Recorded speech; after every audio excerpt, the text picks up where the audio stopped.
ভগবানের জন্মদিন শুনতে কীরকম যেন লাগে, যে ভগবানের আবার জন্মদিন হয় কি করে। তা আসলে কারো যদি জন্মদিন পালন করা হয় তাকে বলা হয় বার্থডে, মানে জন্মদিন।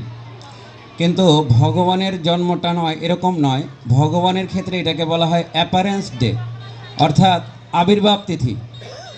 তো আবির্ভাব তিথি এবং জন্মদিনের মধ্যে পার্থক্য হচ্ছে, শ্রীমদ্ ভগবদ্গীতায় আছে, জাতস্য হি ধ্রুবং মৃত্যুং ধ্রুবং জন্ম মৃত্যুস্য চ তস্মাৎ অপরিহার্য অর্থে নৎসম শোচিতুম অর্হসি।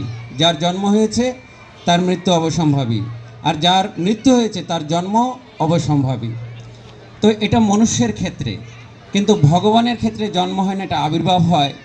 তার একটা উদাহরণ হচ্ছে, আমরা সবাই জানি সূর্য পূর্ব দিকে উদিত হয় এবং পশ্চিমে অস্ত যায়, কিন্তু বাস্তবে সূর্য পূর্ব দিকে উদিত হয় না, আর পশ্চিমে অস্তও যায় না।